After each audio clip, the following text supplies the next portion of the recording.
Hello, hello, and welcome to everything you've ever wanted to know about vision boards. I'm Rosanna from Balanced Path, and today I'll be going through the what, why, where, and whens of vision boards. Let's start with the what. What is a vision board? I first heard about vision boards approximately 20 years ago, and at around the same time, I started hearing about the concept of visualization. I'm not going to go too much into visualization in this podcast, but I will be referring to it throughout the talk. In a nutshell, visualization helps us to manifest what we want more of in our life. And there are a lot of do's and don'ts when it comes to the proper way of visualizing when manifesting. When visualizing, there should also come a feeling of actually being in that vision. Seeing and feeling the things you would like to manifest are very important. It's not enough though just to see and feel it. You're also going to have to work towards it. When you see and feel what you are hoping for, you will receive the motivation to work towards your goals and to accomplish those milestones or action items that will take you closer and closer to your ideal life. So many celebrities have been using vision boards in the past few years.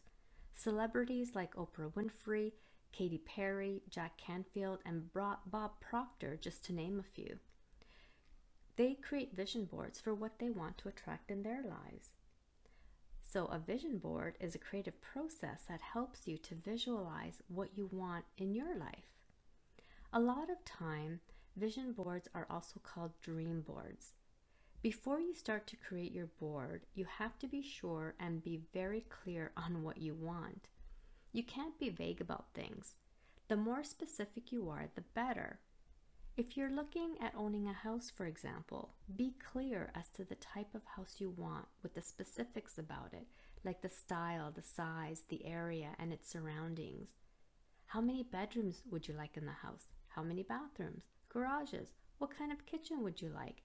Be as specific as possible and try to find images that represent those ideas. If you would like to own a car, make sure you specify the make, the color, the style, the year. How old is it? Is it new? Is it older? The clearer you are, the better effect it will have. When I first heard about vision boards, I was so excited because I was able to transform my ideas into action by visualizing my goals. Vision boards are such a creative way of seeing where you want life to take you. By creating a board, you are providing yourself with a concrete representation of your desires and aspirations. They are a great tool to motivate and inspire you towards those dreams and goals. Napoleon Hill, the author of Think and Grow Rich, said, quote, "Man alone has the power to transform his thoughts into physical reality. Man alone can dream and make his dreams come true." End quote. What better way to work towards your goals than by seeing them all on one board? Bob Proctor says, quote, "If you can see it in your mind, you can hold it in your hand." What are you visualizing? The image you hold in your mind most often materializes into the results in your life. End quote. There are actually many ways that a vision board can be created, and I'm going to give you 3 examples. The first way is to use a foam board or Bristol board for your backing. Once everything has been placed on the sturdy board, it can be framed or left unframed. It can be hung on the wall, or you can lean it on a wall. Another idea is to have a binder with various pages that visually describe your goals and desires of what you would like to manifest, so sort of like a book. The third idea is that you can have a digital vision board. I personally prefer the idea of having something that I could touch and place anywhere I want, rather than having something digitally where I have to search for on my computer or laptop. But it's your preference, whatever you desire, whichever way you like to create it, it's up to you. When you are developing your goals, it's important to think about all the different areas that you would like to either grow within or improve. The 6 areas that I would recommend that you include in your board are your financial area, professional, spiritual, physical, relational, and emotional. You can include all 6, or you can include whichever ones that you want to concentrate on. It's totally up to you. Images, words, inspirational quotes, and photos can be used to fill up your vision board. You can find and print images from the internet, find photos of your family, your friends, when you were young, current photos. The possibilities are really endless. You can also find and print inspirational quotes and words that really resonate with you. After you've gathered all those images that represent what you would like to manifest, or a representation of your goals, it gets fun. Depending on the type of board you are creating, you will need foam board, Bristol board, glue, scissors, tape, and any embellishments that you would like to include. Some people go all out and create a board the same way that they would create a scrapbook page. This is the time that you can use your own imagination to be as creative as you'd like. Some people fill their board up by overlapping images, photos, and words, where you will see no untouched spot like a collage, and some like to spread their images and words so that there's space in between. It's your personal preference. The great thing about vision boards is that there are no right or wrong ways to create them. Now that you've created your board and it's complete, you may be wondering where to put it. Some people feel that a vision board is a personal thing and they don't want to share it with anyone. I tend to agree.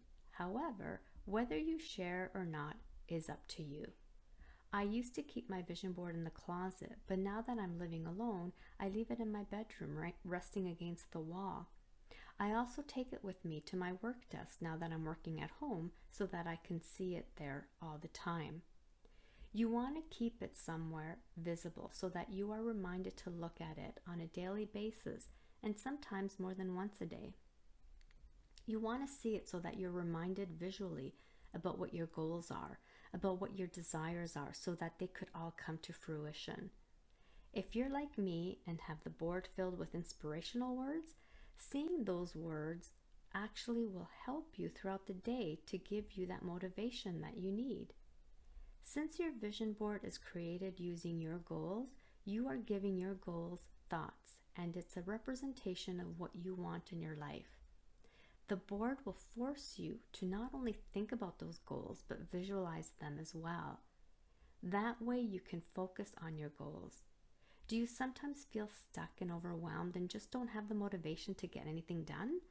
Well, believe it or not, your board will make you feel creative and make you think about your goals on a daily basis, and by looking at them, you will feel motivated to do things, to get unstuck. Your board will inspire you every time you look at it, which in turn will motivate you to get things done. Emotionally, that's a good thing. You want to be passionate about things, the things that are on your board. The board will provide you with the inspiration you need to live your life and achieve those things that you've always wanted. Updating your board is up to you. If you find that you've achieved everything on your board, it's time to update it. When there is a change in your life and you know that the present goals don't resonate or apply to your current life, it's time to update. Sometimes as we grow, we gain clarity to certain things in our life. Maybe what you felt was important when you first created your board isn't important anymore. Or you may want to take a different path. Then it's time to update your board. Updating your board is your choice, and there is no right or wrong time to do it. You will know when it's time to update. According to the law of attraction, what we give attention to, we get. So why wouldn't you want to give your board all the attention you could give it? The things on your board are what you want to attract. By looking at your board all the time, it is reminding you about your goals. It is motivating you to do the work to reach those goals. The only way you are going to reach those goals is by looking at them, giving them attention, being motivated to take the steps necessary, and creating your own desires and wants. Thank you for listening to this podcast on vision boards. I hope I have inspired you to use this visualization tool for your vision and hopes. Have fun creating your board and be inspired and motivated every time you look at it. If you'd like some help with your board or need help in establishing clarity around your goals, visit my website at balancepath.ca and sign up for a 1-hour free chat with me. Gratitude and blessings to you. This is Rosanna. Until we meet again, take care.